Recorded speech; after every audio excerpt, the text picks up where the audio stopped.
Sina hakika kama baba Karobo atapona licha ya kuwa mchawi mwekundu ameahidi kwenda kutafuta namna ya kuja kumsaidia kwa kumtemesha ama kumtapisha kile ambacho amemezeshwa. Je, wajua kwa nini nasema baba Karobo hataweza kupona? Perfect. Ipo hivi. Nikinukuu maneno ya mchawi mwekundu, anasema kuna kitu kamezeshwa ndicho kinamtesa. Sasa huyo mchawi ama mganga aliyehusika na kummezesha baba Karobo hicho kinachomtesa ndiye mwenye dhamana au ndiye mwenye mamlaka ya kupona kwa baba Karobo. Kwa hivyo huyu mchawi mwekundu kama atakuja na kupambana kukitoa hicho kidubwasha na akashindwa, moja kwa moja lazima aamuru baba Karobo kutafuta njia nyingine ya kujisaidia, ikiwa ni one way kwenda kwa mganga mwingine ili kupata msaada. Labda kama mawazo ya baba Karobo yataenda nje ya mstari na kufikiria namna ya msaada wa kimungu zaidi. Japokuwa upo mtihani mzito kwa upande wa baba Karobo kama ataambiwa ama atapewa baadhi ya masharti kadhaa ili kuponyoka katika mateso, ataweza kuyafanya kweli? Jibu ni hapana. Je, ni nani atakayeyafanya ama kutekeleza hayo masharti? Hapa tumpatie kura Karobo, ndiye atakayepambana, lakini pia kuna watu kadhaa ambao wanaweza msaidia baba Karobo katika hili kwa sababu ameshajua tatizo. Mtu wa kwanza ni Mr. Nyuki Kiparangoto. Huyu anaweza kuja na wazo la kumsaidia baba Karobo kwa kumshauri aangalie upande wa pili wa mchakato ili apone, na hapo lazima atashauriwa kwenda kwa mganga, huku akimpatia hadithi ya namna mchawi mwekundu amekuja na plani yake ya ukombozi. Mtu wa pili ambaye anaweza kumpatia msaada ni dada yake na baba Karobo. Huyu yawezekana akaja kuwa msaidizi katika hili kwa kusimama bega kwa bega na kaka kisha kumsaidia. Hivyo kwa wale ambao mnaungana na mimi kuombea baba Karobo apone licha ya kuwa yu kutegemea msaada wa kichawi au wa mchawi mwekundu, na kama ikishindikana basi pasta au sike katika hili, make sure una like video hii kuonesha alama ya upendo, kisha unafinya neno subscribe ili kupata update kwa saa husika, then una turn on notification bell kupata info kwa kina na kwa muda mwafaka. Kisha andika komenti yako ukimsihi baba Karobo akaze mpaka mwisho kwa kuamini kwamba Mungu anaweza zaidi ya uchawi na uganga, halafu baadaye aje kuonyesha maadui zake kwamba kuna namna ambayo kaifanya mpaka amepona. And kwa wale ambao wanafuatilia taarifa hizi kutoka TikTok, video nzima ipo mjini YouTube kwenye akaunti ya Kibox Media. Baada ya kusema hayo, Timoth, piga pafu moja ya break kisha tuanze mchakato.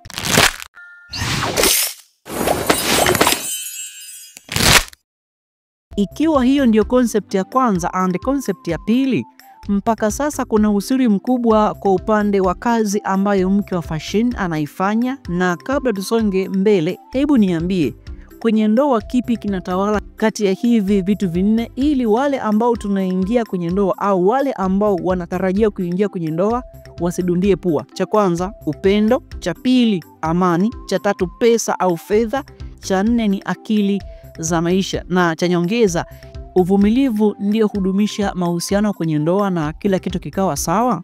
Huyu mwanamke inaonekana yupo na kazi special, yani kazi speciali ambayo anaifanya, japo haimuingizii kipato kikubwa na huenda yupo na danga pembeni.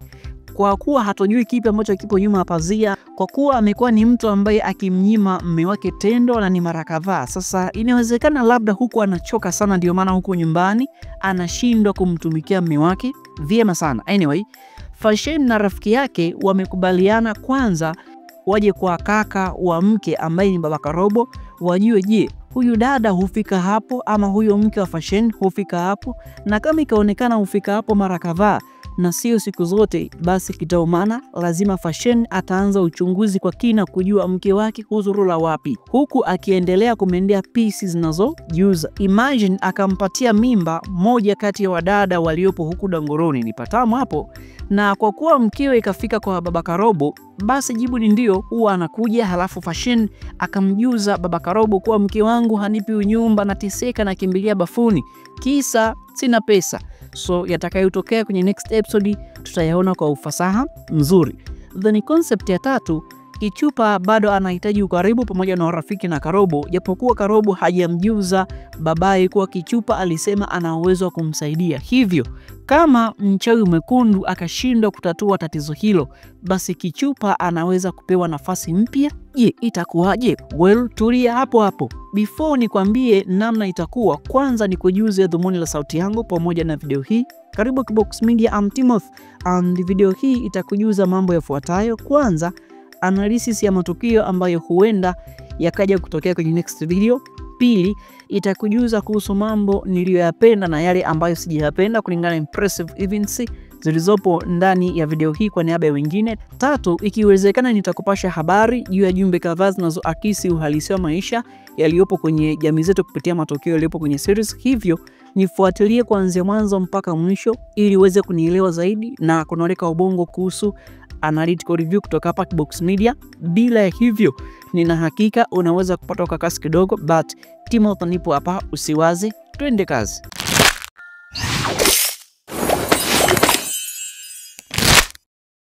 Segment yetu ya mwisho itahusu mambo niliyoyapenda na yale ambayo sijayapenda, pamoja na ile concept ya Kichupa kuhusika katika kutatua changamoto ya ulemavu wa baba Karobo. Hivyo basi, kama mchawi mwekundu akaona mambo ni ngumu, anaweza kusema yupo mtu mmoja anayeweza kuwasaidia na mtu huyo akawa ni Kichupa.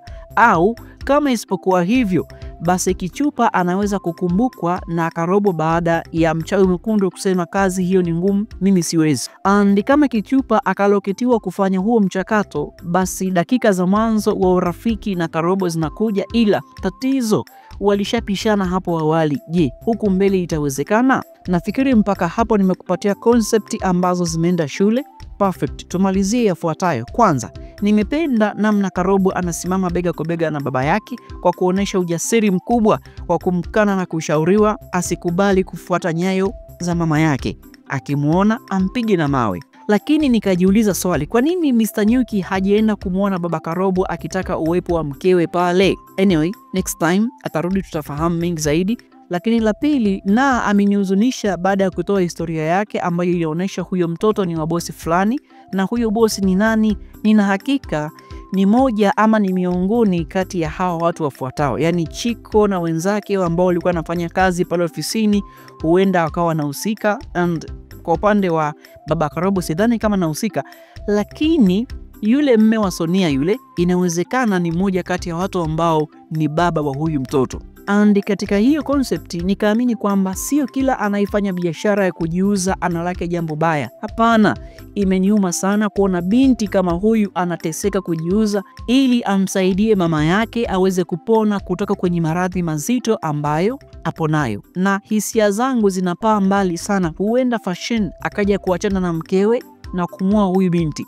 Tatu, ukiona kijana wa kiume ana urafiki kama huyu rafiki wa Fashion, kimbia mara moja, huyo sio mwema, ana mpango mbaya sana, kwa sababu mwisho wa siku Fashion anaweza kudaka magonjwa zinauko hivyo, unajua. Yes, kuna muda matatizo ya ndoa hayatatuliwi kwa marafiki, kuna namna yanatakiwa kufika ili yaweze kutatuliwa. Nadhani wazo lile la Fashion kwenda kwa kaka wa binti au kaka wa mke wake ni sahihi kabisa kuweza kuyazungumza. Huku kwingine huku, anyway, tutajua mengi zaidi kwa sababu tunajifunza mambo kupitia kile ambacho kinakuja. As nimekwambia kwamba hii series ni moja kati ya series nzuri, wewe niamini utajua maana yake ipo wapi. Finally, kwa ile concept ya kwamba baba Karobo kupona ni ngumu sana, wewe una maoni gani? Na kwa namna ambavyo unamwona Fashion atakuja kurubunika na hawa wanawake ambao wanajiuza ama hawezi kurubunika? Na kwa upande wa Karobo pamoja na rafiki yake ambaye ni Kichupa anayetamani kumsaidia lakini kuna namna anaitaka kwa Karobo, je, yuna usalama kweli kwenye maisha ya baba Karobo au kuna kitu anakitafuta? Au ndiye mtu aliyesadikika, au ndiye mtu ambaye tunaweza kumshuku kwamba anahusika katika kumtengeneza baba Karobo kuwa katika hiyo situation? Timothy nipo hapa. Drop comment yako yenye maoni stahiki. Wana familia Kibox Media wapo hapa watakupa like na kukujibu kulingana na maoni yako. Cha msingi, zingatia matumizi sahihi ya lugha fasaha Kiswahili, maana ukiandika comments yenye misamiati tata, haisomeki, haieleweki wakati sehemu ya kuedit ipo, basi edit ili comment yako ing'ae. La sivyo, kama comment yako ipo kama kamzimu, itafutwa mara moja kwa sababu itakiuka maadili kama Kibox Media Family. See you until the next time, but you may comment by using English language. Kibox Media Family, they will respond it if possible. Ciao.